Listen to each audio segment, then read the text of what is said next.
আসসালামু আলাইকুম। বিপ্লবীর মৃত্যু নেই, ইতিহাসে রেখে যায় ছাপ। তার কাজ থেকে যায়, কথা থেকে যায়, প্রতিবাদ থেকে যায় সংগ্রাম।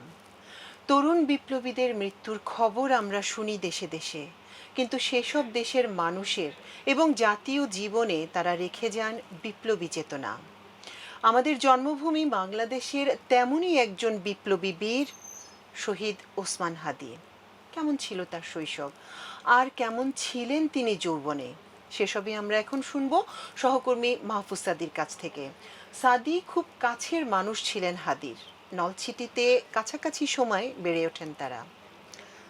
আসসালামু আলাইকুম সাদি, ওয়ালাইকুম আপনাকে আসসালাম। আমাদের অনুষ্ঠানে আসলে বলা উচিত স্বাগত জানাচ্ছি, কিন্তু এমন একটা অনুষ্ঠান, যে অনুষ্ঠান করার প্রস্তুতি, মানসিক প্রস্তুতি গত 7 দিন ধরে আমরা তৈরি করে উঠতে পারিনি, যে এরকম একটা কিছু নিয়ে কথা বলতে বসতে হবে। এমন কোথাও বসবো যেখানে পাশের সিটে হাদি থাকবে না, হাদিকে নিয়ে আর একজন কথা বলবে।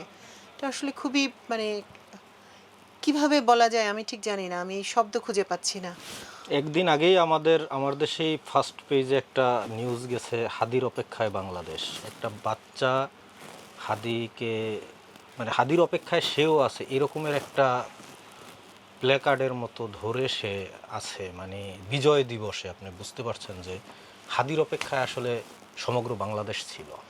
পুরো বাংলাদেশ। এবং আসলে আমার মনে পড়ে না যে এতটা এনথুসিয়াজম নিয়ে, এতটা আগ্রহ নিয়ে মানুষ এতটা কষ্ট পেয়ে আল্লাহর কাছে একজন নিজের পরিবারের কেউ না, জাতীয় একজন বীরকে, একজন বিপ্লবীকে এইভাবে মানুষ কবে চেয়েছেন। হাদির অনেক কিছু নিয়ে আমরা কথা বলবো। আসলে আরেকটু বোধহয় বলে রাখা ভালো, আমার দেশের সঙ্গে হাদির সম্পর্কটা অন্য কোনো মিডিয়া হাউসের চেয়ে একটু অন্যরকমই ছিল। ওর আমার দেশে অফিসে আসা যাওয়া, ওর কথাবার্তা একেবারে মনে হতো যে আমাদেরই কাছের একজন ছোট ভাই, আমাদের বন্ধু, একেবারেই কাছের একজন। হাদিকে আপনি ছোটবেলায় কেমন দেখেছিলেন? খুব কষ্টকর, কিন্তু আসলে কেমন দেখেছেন হাদিকে ছোটতে? আমাদের একই জেলা এবং পার্শ্ববর্তী উপজেলায় বাড়ি, ঝালকাঠি। ওর বাড়ি নলছিটিতে, আমার বাড়ি রাজাপুরে। তো আমি ছোটবেলায় হচ্ছে যে ক্লাস 8 থেকে, তো আমি একটু দুষ্ট প্রকৃতির ছিলাম আর কি। তো আমার বাবা আমাকে জেলা শহরে পড়াশোনার জন্য পাঠান। তো ওখানে যাওয়ার পরে বাসন্ডা যে জায়গাটা, মানে যে হাদি যেখানে পড়াশোনা করেছে, মাদ্রাসায়? হ্যাঁ মাদ্রাসায়। তো আমার বাসা ছিল একেবারে বাসন্ডার কাছে। তো সেই কারণে এই ছেলেটাকে দেখতাম প্রতিদিন বিকেলে, আসরের পরে বিশেষ করে আসতো, বের হতো, ওর সাথে আরও 8-10 জন ছেলেপেলে থাকতো। তো আমি প্রায় সময় নদীর ধারে বসতাম বিকেলে। তো এই রকমের একদিন হচ্ছে যে ওর সাথে ওই অনেক ছেলেপেলে, এবং ও খুব লাউডলি কথা বলতো, উচ্চ স্বরে মোটামুটি, এবং খুব প্রাণবন্ত। মানে সেই উচ্চ স্বর বলতে নিরস ছিল না, মানে সেটা খুব মানে হাস্যরসের বিষয় ছিল। মানে সে সে খুবই স্বতঃস্ফূর্ত, প্রাণচঞ্চল। হাসিটা ওর মুখে মনে লেগেই থাকতো এরকমের। তো এরকমের একটা দিন ওর সাথে পরিচয় হলো, প্রায় 2 বছরের মতো ওর সাথে, মানে 2003-এর দিকে। ও তখন মনে হয় 8-এ পড়ে, এরকমের হবে। তো তখন থেকে পরিচয়টা, মানে 3 বছর হলো ওর সাথে পরিচয়, ওর মানে কাছ থেকে দেখা আর কি 3 বছর। কারণ আমি মানে ও মানে আমি যেহেতু সায়েন্সের স্টুডেন্ট ছিলাম, এবং আমি ওই সময় থেকেই টুকটাক কম বেশি লেখালেখি করতাম। ও খুব ভালো বিতর্ক করতো, এবং সেই বিতর্ক ক্লাস 8-9-এ থাকতে ও জাতীয় পর্যায়ে পুরস্কার জিতে নিয়েছে এরকমের। তো এই জিনিসটা ওর ভিতরে আসলে ওর জীবনে এর একটা প্রতিফলন ছিল। ওর ভিতরে ছোটোবেলা থেকেই এক ধরনের মানে দ্রোহী, এক ধরনের কোনো মানে জিনিস ওর অপছন্দ হলে সাথে সাথে সে সেটাকে বলতো যে না, আমি এই জিনিসটা পছন্দ করি না, এবং কী কারণে পছন্দ করি না সেটাও বলতো, কেন পছন্দ করে না তার বিকল্পটা সে কী চায় সে জিনিসটাও সে বলতো। তো এই যে মানে সমস্যা সমাধান এবং বিকল্প ভাবনা, তো ওর ভিতরে এই প্রত্যেকটা জিনিসের একটা সমন্বয় ছিল। ও ও যখন কথা বলতো মানে যে কারণে ওর প্রতি আমার আগ্রহটা জন্মেছিল যে ও একদিন আসলেই সত্যিই কিছু করবে, ওর ভিতরে সেই জিনিসটা আমার চোখে আসছে যে ও যে 8-10 জন ওর ক্লাসমেট, জুনিয়র, সিনিয়র সবার সাথে মিশে কিন্তু ও কথা বলতে বলতে হাঁটতো। তা আমি খেয়াল করলাম যে ও কী কথা বলে, ওর মানে কথা বলার বিষয়বস্তুগুলো কী। সেই বিষয়বস্তুগুলো কিন্তু আসলেই জাতীয় পর্যায়ের সমস্যাগুলো ছিল এবং তার সমাধান কি। ও যে বিতর্কগুলো করতো সেই বিতর্কগুলো আপনি কখনো দেখলে সেটা অবশ্যই টেলিভিশনে এখনও পাওয়া যাবে। তো সেই মানে বিতর্কগুলোও ছিল প্রাণবন্ত। ওর যুক্তিগুলো সবার সাথে বলতো এবং সেখান থেকে ওর যদি কোনো সাজেশান আসতো যে না এই সমস্যাটার এভাবেও সমাধান হয়। যেমন আমি একটা স্মৃতির কথা বলি, সেদিন আমার সামনে এই বিতর্কটা মানে এই বৈঠকখানায় বসে হচ্ছে নদীর পাড়ে, মানে ঘাটলা আর কি, আমরা বরিশালে যেটা বা ঘাটলা বলি, ওখানে বসে। তো ও যেহেতু মাদ্রাসায় পড়াশোনা করতো, তো ও বলল যে মাদ্রাসার মানে আলিয়া মাদ্রাসার শিক্ষার সমস্যাগুলো কোথায়। ও কিন্তু ক্লাস 8-9-এ পড়ে, তখন খুবই ছোট। তো সেই সময়ে যে বিষয়গুলো দেখতাম, ও যৌবনে এসে মানে বিশ্ববিদ্যালয় থেকে বের হওয়ার পরে যখন সে একজন বিপ্লবী নেতা হিসেবে আসলো, তখনও কিন্তু তার কথার ভিতরে সেই উপাদানগুলোই আমি পেলাম। সেটা হলো এরকমের যে আমাকে অনেক বেশি লোকের দরকার নাই, আমাকে স্কিল কয়েকজন লোক আমাকে দেন, আমি এই সমাজটাকে বদলে দেব। এই কথাগুলো কিন্তু ওই ক্লাস 8-এ থাকতেও বলছে যে মাদ্রাসার ছেলেরা তারা যদি তর্কে ভালো করে, তারা যে খেলাধুলায় ভালো আছে সে যদি খেলাধুলায় ভালো করে, যে বাংলায় ভালো আছে সে যদি বাংলায় ভালো করে, মানে প্রত্যেকটা বিষয়ের উপরে পারদর্শী হয়ে ওঠা, এই জিনিসটা ছিল ওর কাছে একটা বড় সমাধান। যে অনেক কিছু করার দরকার নাই, তুমি একটা জিনিসে পারদর্শী হও। এই ভাবনাটা ওর ক্লাস 8-9-এ থাকতে আমি দেখেছি ওর ভিতরে। এবং সেই যে বিতর্কের মানে আমার একদিনের কথা এভাবে মনে আছে, বাসনডা ব্রিজটা স্টিল, তো এই ব্রিজের উপরে যখন গাড়ি চলাচল করত তখন বেশ শব্দ হতো। তো ওর কথা হলো যে এই যে আমরা হেঁটে যাচ্ছি, আমাদের আওয়াজ আর এই যে স্টিল মানে একটা গাড়ি যানবাহন যখন যাচ্ছে তার যে আওয়াজ, দুইটার ভিতরে পার্থক্যটার কারণেই আমরা হারিয়ে যাচ্ছি। আমার আওয়াজের থেকে যদি স্টিলের আওয়াজটা বড় হয় তাহলে আমার আওয়াজটা সেখানে গৌণ হয়ে যাবে। তো মাদ্রাসার ছেলেদের আওয়াজ বলেন, স্কিল বলেন, মানে পারদর্শিতা, সোজা এক কথায় যে বিশেষজ্ঞ হতে না পারলে অন্তত পারদর্শী হও, তাহলে সমাজ তোমাকে খুঁজে নিবে, তুমি সমাজের নেতৃত্ব দেবা। এবং সেটাই ছিল হাদি। ছোট থেকেই তার মানে ওর মধ্যে নেতৃত্ব, এবং বলছেন যে 10-12 জনকে সাথে নিয়ে ঘুরতো, তার মানে হচ্ছে সংগঠন করার যে স্বাভাবিক গুণাবলী সেই জিনিসটা তার মধ্যে শুরু থেকেই ছিল। হাদি পড়াশোনায় কেমন ছিল? পড়াশোনায় ও হয় ক্লাসে ফার্স্ট, সেকেন্ড, থার্ড হতো, মানে ওদের প্রতিষ্ঠানটায় প্রচুর শিক্ষার্থী, মানে সেটা বাংলাদেশের খুব মাদ্রাসা বোর্ড যেটা, সেই মাদ্রাসা বোর্ডে প্রতিবার হয় মানে দাখিল বলে, আলিম এরকমের বলে, তো প্রত্যেকটা ক্লাসে হয় ফার্স্ট হয় সারা দেশে এই ঝালকাঠি এনএস কামিল মাদ্রাসা, না হয় সেকেন্ড হয়, মানে এরকমের পজিশনে থাকে। তো এরকম একটা লিডিং প্রতিষ্ঠানে সেও এক ধরনের লিডিং স্টুডেন্ট ছিল। ওর কি খেলাধুলায় আগ্রহ ছিল? না, খেলাধুলায় আমি সেভাবে দেখিনি, কারণ আমার সাথে ওর দেখাটাই হতো বিকেলে, মানে আমিও বসে আছি নদীর ধারে, সে হয়তো তার দলবল নিয়ে মানে একসাথে আসতো, কথা বলতো, হাঁটতো। ও বিভিন্ন জায়গায় এক রাস্তা দিয়ে বারবার হাঁটতো না, এক এক জায়গা দিয়ে এক এক দিন যেত, এরকমের একটা ওর ভিতরে প্রবণতা ছিল। তো আমার সাথে ওর আসলে সংযোগটা হয় বাংলা নিয়ে। আমি তখন থেকেই মোটামুটি বাংলার করতাম, চর্চা করতাম, সাহিত্য বিশেষ করে।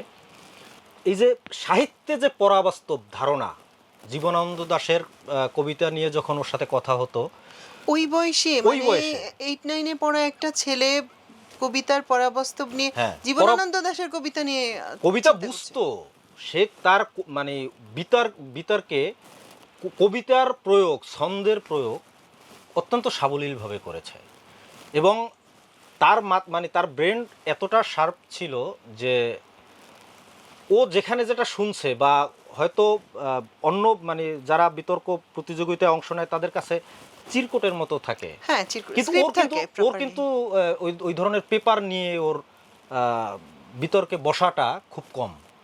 এটা আমি খেয়াল করেছি, তার মানে মেমোরি এত শার্প ছিল, এত সে ওটা শার্প মনে ছিল, রাখতে পারতো। এত শার্প ছিল। যেমন এই যে আমি গত কালকে না পরশুদিন দেখলাম যে 11 সালের কথা, মানে 11 সালে মানে ট্রানজিট না করিডর ইন্ডিয়াকে, এই বিতর্কটা ও এক জায়গায় কথা বলতেছিল। তো সেখানে ও বলতেছে যে আমি যদি ভুল না করে থাকি তাহলে ওই সময় বলছিল যে বাংলাদেশ যদি ইন্ডিয়াকে মানে করিডোর দেয় তাহলে বাংলাদেশ সিঙ্গাপুর হয়ে যাবে। মানে এটা যে মন্ত্রী বলছে সেই জিনিসটাও তার মাথায় এখনো ক্লিয়ার। সে মানে ইনস্ট্যান্ট বলছে রেফারেন্স দিতে গিয়ে এবং বলেছে। পরবর্তীতে এসে কি বলছে তার এগেনস্টে যে প্রতিবেশীর কাছে মানে আমরা করিডোরের টাকা নেব, এতটা ভিক্ষুক বা এতটা আমরা না, মানে এই যে ওর এটা খুব ক্লিয়ার, মেমোরি থেকে খুব ক্লিয়ার। সে মনে করে বলেছে। হাদির পারিবারিক অবস্থা, মানে তার বাবা ভাই বোন। ওর পরিবারের দুইজনের সাথে আমার পরিচয় আছে, ওর দুই ভাই। ওর ইমিডিয়েট বড় যে ও হলো ওমর ফারুক, সে হাফেজ। তো ওমর ফারুক বেশ হ্যান্ডসাম দেখতে শুনতে। এখন এই দেখলাম যে হাদি হাদির সাথে গুলিবিদ্ধ সিঙ্গাপুরে হওয়ার গিয়েছেন পরে, উনি। হ্যাঁ মানে ও কিন্তু প্রচারণার ইসেও অংশ নিয়েছিল। আর ওর যে আরও মানে বড় সে হচ্ছে আবু বকর সিদ্দিক। উনি একজন আলেম এবং উনি আগে ওই প্রতিষ্ঠানেই চাকরি করেছে যেখানে হাদি পড়াশোনা করেছে, এসএসসি। তো পরবর্তীতে উনি এখন একটা মাদ্রাসার প্রিন্সিপাল। তো তাদের ভিতরে মানে এই ফ্যামিলির প্রত্যেকেই খুব মেধাবী এবং সব অন্য দুই ভাইয়ের থেকে ওর ভিতরে ব্যতিক্রম যেটা আমি পেয়েছি সেটা হলো যে ওর কারোর সাথে আমি কোনো রকমের ঝগড়া বিবাদ এই জিনিসটা দেখিনি। ওর ভিতরে সবসময়ের জন্য এক ধরনের ইনোসেন্ট মানে ছিল, কিন্তু ওর মুখে হাসিটা মানে মানে এটা কারোর সাথেই শত্রুতা করতে পারে না এরকমের একটা হাদিকে মনে হয় রিপ্রেজেন্ট করতো। ওর সাথে যারা আসতো তাদের অনেকের সাথে আমি কথা বলেছি ওই সময়ে, মানে যে ওর ব্যাপারে আগ্রহটা আমার জন্মেছিল যে ও একদিন অবশ্যই ভালো কিছু করবে। তো সেই সময়ে ওরে ধরেন 1-1.5 বছর বা 2 বছর হবে এরকমের আমি দেখেছি খুব কাছ থেকে। ও যখন কথা বলতো সেই কথা বলার ভিতরে আমি যদি ক্লাসিফাইড করি তাহলে সেই কথাগুলোর ভিতরে কমন কিছু কথা থাকতো। যে ধরেন বাংলাদেশের সমস্যা কি, ওকে এরকমের একটা প্রশ্ন করা হলে ও প্রথম সমস্যাগুলো বলতো সিরিয়ালি, নাম্বার 1, 2, 3 এভাবে বলতো। এই সমস্যাগুলো পার্শ্ববর্তী দেশ বা অন্য দেশগুলোতে মানে বাংলাদেশের মতো যে দেশ উদীয়মান সেই দেশগুলোতে কেমন, আচ্ছা, একটা তুলনামূলক চিত্র তুলে তুলনামূলক ধরা। চিত্র আনতো এবং ও কি সমাধান নিয়ে ভাবছে, মানে ওর ওই ওই বয়সে ও সমাধান নিয়ে কি ভাবছে। তো আমি একদিনের স্মৃতি এভাবে মনে আছে আমার। তো ওকে বলছিলাম যে ধরো, মানে এটা আমার এক টিচারের কাছ থেকে আমার শেখা এই গল্পটা, আমি সেই গল্পটাই ওকে বলছিলাম একদিন। যে ধরো তোমাকে ওসমান, ওরে আমরা ওসমান ডাকতাম, শরীফ, হাদি ওসমান এই হাদি। দুইটা অংশ ওর যৌবনে এসে আমি একেবারে নামের অংশ হিসেবে পেয়েছি। আচ্ছা। আমি ওকে ওসমান নামে তখন জানতাম এবং চিনতাম।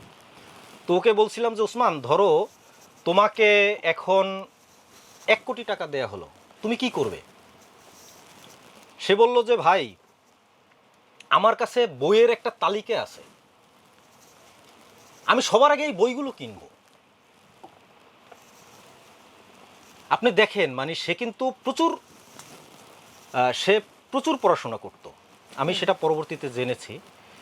তো আমি যখন বললাম যে আচ্ছা বই কিনলা, সেটা কয়েক লাখ টাকার বই কিনলে সেটাই তো তুমি রাখতে পারবে না, তারপরে বাকি টাকাগুলো কি করবে?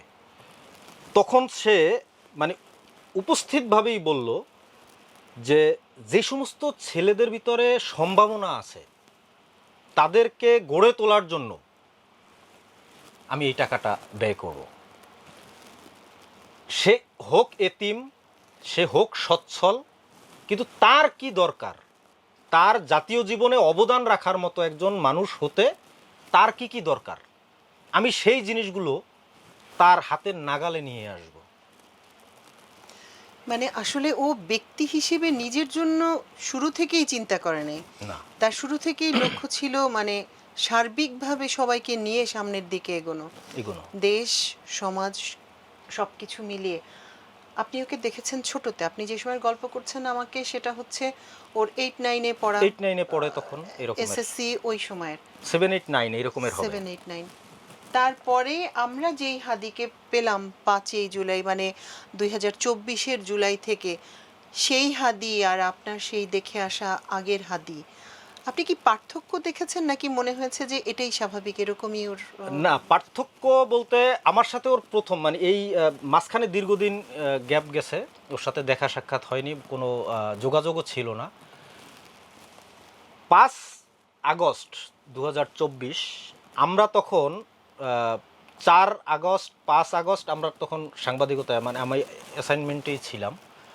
তো আমরা তখন শাহবাগ কি বলে জিগাতলার দিক থেকে এসে শাহবাগ হয়ে আমরা ঢাকা রিপোর্টার্স ইউনিটিতে যাব। তো তখন শাহবাগের আগে এটাকে কি বলে বোরাক টাওয়ার, ওর এক জায়গায় ওর সাথে দেখা হলো। তো সেই সময় মানে আমি কিন্তু ওকে খেয়াল করিনি ওইভাবে, আমি আরেকজনের হুন্ডোর পিছনে যাচ্ছিলাম, তখন ও ডাক দিল, মানে হুন্ডো আমরা খুব স্লো যাচ্ছিলাম যে পরিস্থিতিটা কি এটা দেখার জন্য, কারণ আমার তো রিপোর্টে সেটা লিখতে হবে। তো প্রতিবাদকারীরা বা অভ্যুত্থানকারীরা কিভাবে সংগঠিত হচ্ছে বা এই পুরো সিনারিওটা যাতে আমার মগজে থাকে, এই জন্য আমরা খুব আস্তে আস্তে যাচ্ছিলাম। তো ডাক দিল একটা গলির দিয়ে যে ভাই ভাই দাঁড়ান। তো তখন আমার মনে পড়ল সেই সময় তো খুব ছোট ছিল এবং ওর শারীরিক গঠনটাও খুব হালকা গঠনের ছিল, চুলটুল তখনও বড় ছিল মোটামুটি, আর বেশ দ্রুত হাঁটতো। তো দৌড় দিয়ে এসে বলল যে আপনি মাহফুজ ভাই না? তো আমি বললাম হ্যাঁ, তুমি কি ওসমান না? বললেই তো মানে এই জড়াই ধরছে, মানে ওই সময়ও কিন্তু ওর এই জিনিসটা ছিল, মানে ও দেখা হলেই আগে বুকে টেনে নেবে। দুইটা বৈশিষ্ট্য তার আমি দেখেছি, সে এক বড় হোক হচ্ছে, ছোট হোক। হ্যাঁ, এক হচ্ছে সে আলিঙ্গন করবে, দুই দুই হাত দিয়ে সে হ্যান্ডশেক করবে, এই জিনিসটাও তার মধ্যে এবং ছিল। সে ঝুঁকে যাবে, মানে আপনার হ্যাঁ, এই যে আমি যে টুকটাক যতটুকু আমি সাইকোলজি নিয়ে পড়াশোনা করেছি, যে ওর ভেতরে একটা অর্জন মানে অর্জিত সাইকোলজি ছিল, মানে শিক্ষণ বা বই পুস্তক পড়ে যে সাইকোলজি নেওয়া এটা না, ওর ভিতরে প্রকৃতিগতভাবেই, হ্যাঁ, যে ও পরবর্তীতে বেশ অনেক দিন দেখা হয়েছে। তো আমি বললাম যে এই যে তুমি মানুষের সাথে মিশতে গিয়ে হাত মিলাও এবং সাথে সাথে জড়াই ধরো কেন? বলো ভাই, একটা মানুষের সাথে আপনি সহজ বিষয়টা ধরেন যে আপনি তো দেখছেন ছোটবেলা থেকেই আমি খুব জড়ায় ধরি। তো আমি বললাম কেন, তুমি কোন মানে তোমার এই ধারণাটা কি? বললো যে দেখেন, মানুষের হার্ট থাকে এখানে, আমি যখন আরেকজনকে জড়িয়ে ধরবো তখন কিন্তু আমার ভিতরে এক ধরনের স্মরণ, মানে তার ব্যাপারে এক ধরনের আমার কাজ করবে। তা আপনি সাইকোলজিতে গেলেও দেখবেন যে মানুষের স্পর্শে মানুষের ভিতরে যে হ্যাপি হরমোন নিঃসরিত হয়, এজন্যই মানুষ সুখ অনুভব করে বা ভালো লাগা অনুভব করে, এজন্য বেশি বেশি সাক্ষাতের কথা বলে।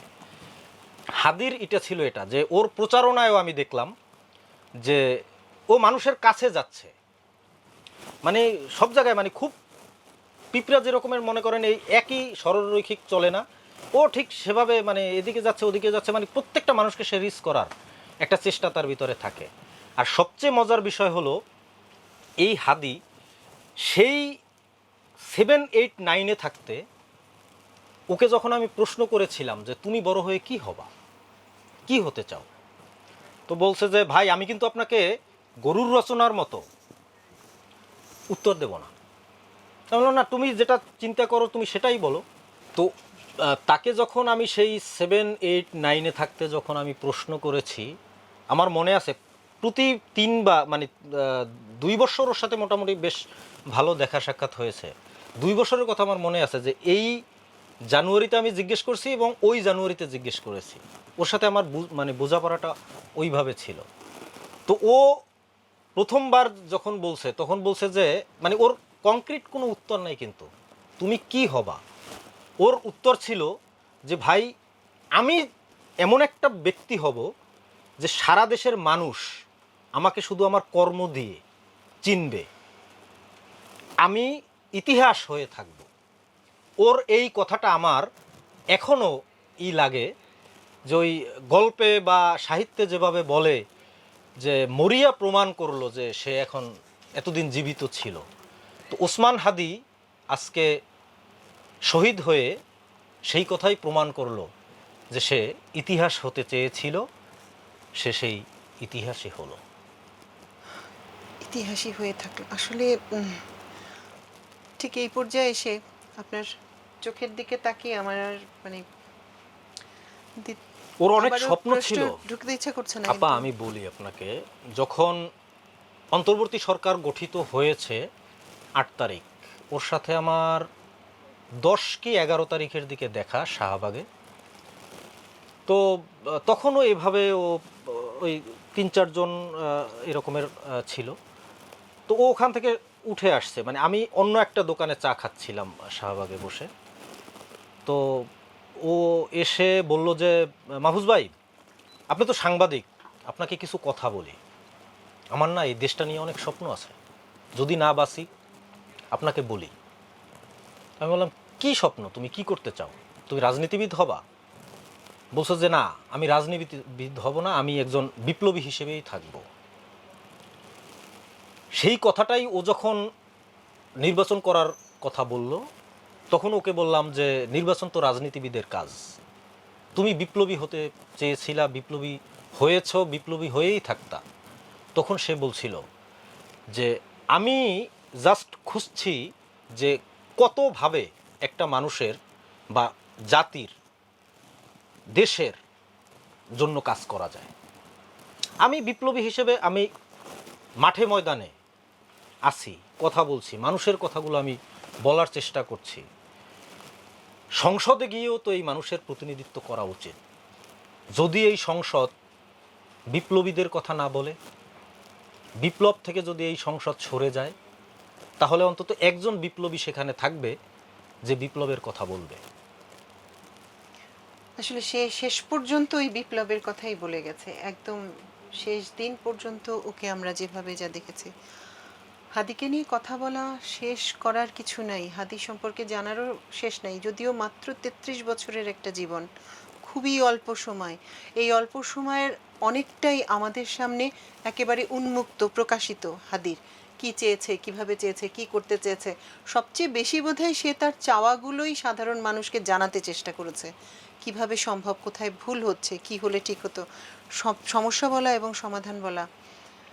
দেখুন, এই যে ওর যে ইন্টারভিউটা এখন সব জায়গায় আসছে, যে আমার মানে অনেক বছর বেঁচে থাকলাম কিন্তু সেটা সমাজে কোনো ইম্প্যাক্ট তৈরি করলো না, তাহলে সেই জীবনের মানে কি?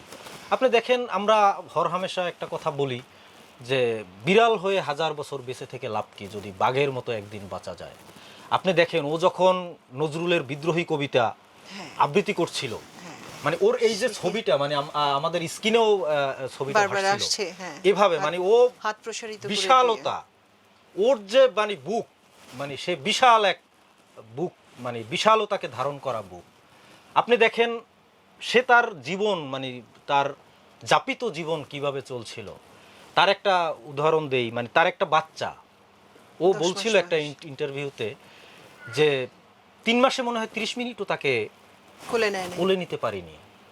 ইভেন তার ওয়াইফ, সে মানে তার রসিকতাও কিন্তু ছিল। ওই যে সে, এটা আপনি বুঝতে পারবেন, ধরেন সে বলছে যে বাচ্চার মা তাকে বলছে যে ইনকিলাব মঞ্চের মুখপাত্র ওসমান হাদি তোমার সাথে দেখা করতে আসছে।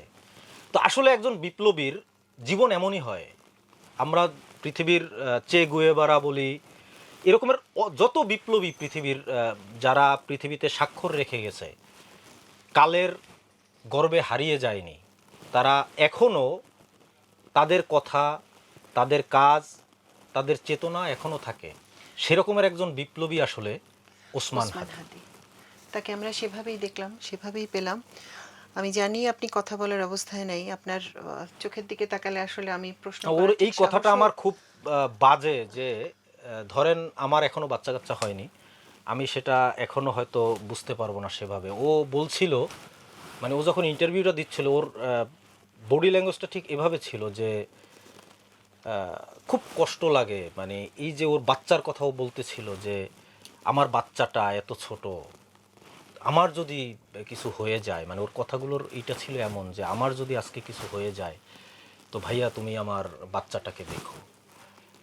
মানে আপনি বুঝেন যে একজন বিপ্লবী তার বাবা হওয়ার যে অনুভূতিটা, সে কিন্তু তার কিছু হয়ে যাওয়ার সাথে তার সন্তানের ভবিষ্যৎ এটা সে উপলব্ধি করে। এবং সে সবসময় বলতো যে আমি জাতীয় জীবনে ইম্প্যাক্ট রাখতে চাই, সেই কাজটাই তার ভিতরে ছিল। আসলে সে তো প্রবলভাবে ইম্প্যাক্ট রেখে গেছে। তার প্রভাব, তার কথা, তার বিদ্রোহ, তার প্রতিরোধ সব কিছুই আমাদের সামনে, এবং আশা করি এটা থেকেও যাবে। সাদি, আপনাকে অসংখ্য ধন্যবাদ। এরকম একটি সময় আমাদেরকে এত কিছু জানালেন। অনেক কিছুই আমাদের হাদির ব্যাপারে জানা ছিল না, অনেক কিছুই প্রকাশিত, তারপর অনেক কিছুই জানা ছিল না। ধন্যবাদ আপনাকে। ধন্যবাদ আপনাকেও। দর্শক, এই আয়োজন আসলে টেনে অনেক দূর নেওয়া যায়, আবার থেমেও যাওয়া যায়। আজকে এমন একটা সময় আমরা কথা বলতে বসেছি যখন হাদিকে নিয়ে ঠিক এখন পর্যন্ত 9:30টার সময় তার হাদি মারা যায়, এখন পর্যন্ত হাদিকে নিয়ে স্মৃতিচারণ করার মতো মানসিক অবস্থা কারো তৈরি হয়নি। আপনারা এতক্ষণ যারা আমাদেরকে শুনেছেন, দেখেছেন, সঙ্গে থাকার জন্য অশেষ কৃতজ্ঞতা। আল্লাহ হাফেজ।